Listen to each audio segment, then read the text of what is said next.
ये है talks news network और आप देख रहे हैं पॉलिटॉक्स, राजनीति का कच्चा चिट्ठा।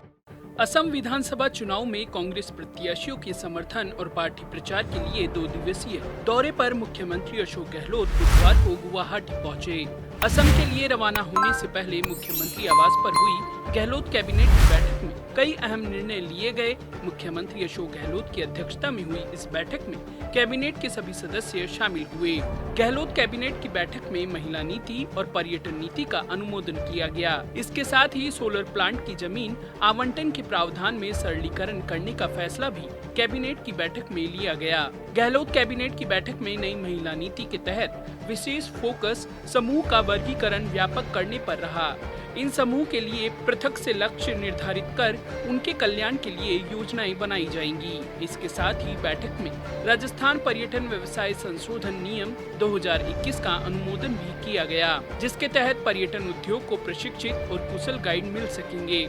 वहीं इस क्षेत्र में 6000 नए गाइडों को स्वरोजगार मिल सकेगा। इसी प्रकार नए नियमों में न्यूनतम शैक्षणिक योग्यता चयन के लिए आयु सीमा में छूट, साक्षात्कार का प्रकाशन, प्रावधान हटाने, आरक्षण, बोनस अंक, प्रशिक्षण सहित अन्य बदलाव भी कैबिनेट बैठक में किए गए। वहीं गहलोत कैबिनेट की बैठक में राजस्थान पर्यटन नीति 2020 के तहत गेस्ट हाउस स्कीम का अनुमोदन भी किया गया। यह स्कीम राजस्थान के समस्त नगरीय निकाय क्षेत्रों में लागू होगी। इस नीति के जरिए आवासीय परिसर में पर्यटकों को ठहरने की सुविधा उपलब्ध कराई जा सकेगी। ऐसे गेस्ट हाउस के लिए अधिकतम कमरों की संख्या 20 निर्धारित की गई है।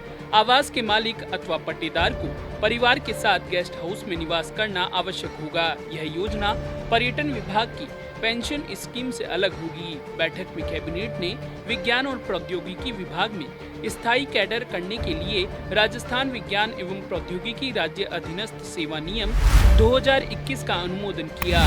इस निर्णय से विज्ञान एवं प्रौद्योगिकी विभाग में विशेष कौशल रखने वाला स्थायी कैडर सृजित हो सकेगा। वहीं गहलोत मंत्रिमंडल ने HIV एड्स महामारी के प्रसार को रोकने के लिए human immunodeficiency virus acquired human deficiency syndrome निवारण और नियंत्रण नियम 2021 का अनुमोदन किया। बैठक में हॉस्पिटल केयरटेकर पद की योग्यता में संशोधन के लिए राजस्थान चिकित्सा एवं स्वास्थ्य अधीनस्थ सेवा नियम 1965 में संशोधन को भी स्वीकृति दी गई। इस संशोधन से हॉस्पिटल केयरटेकर के पदों पर सीधी भर्ती हो सकेगी। इसके साथ ही गहलोत मंत्रिमंडल ने मोटर वाहन उप निरीक्षक पद की सीधी भर्ती राजस्थान कर्मचारी चयन बोर्ड से कराए जाने और साक्षात्कार के प्रावधान को हटाए जाने को मंजूरी दे दी है। कैबिनेट बैठक में messrs SBE renewal 15 project private limited को 300 मेगावाट के 2 सोलर पावर प्रोजेक्ट के लिए जोधपुर जिले के बड़ी सीट और कल्याण सिंह की सीट में 1036.66 हेक्टेयर भूमि आवंटन के प्रस्ताव को स्वीकृति दी गई है। Messrs SBE renewal 10 project private limited को 280 मेगावाट और 140 मेगावाट के 2 सोलर पावर प्रोजेक्ट के लिए जैसलमेर जिले के देवरी गांव में 834 हेक्टेयर भूमि आवंटन के प्रस्ताव को मंजूरी भी दी गई है। इन सब के साथ 1 मई से प्रदेश में लागू होने वाली बहुचर्चित मुख्यमंत्री चिरंजीवी बीमा योजना को लेकर भी कैबिनेट की बैठक में चर्चा हुई। इस योजना के लिए 1 अप्रैल से रजिस्ट्रेशन शुरू हो गया है। इस योजना के तहत अमीर व्यक्ति 800 और गरीब व्यक्ति फ्री में रजिस्ट्रेशन करवा सकेंगे। वहीं योजना के तहत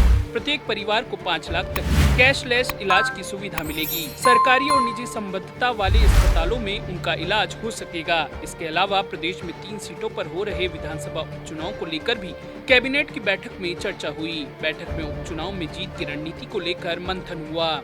पॉलिटॉक्स ब्यूरो, जयपुर। ये है टॉक्स न्यूज नेटवर्क और आप देख रहे हैं पॉलिटॉक्स, राजनीति का कच्चा चिट्ठा।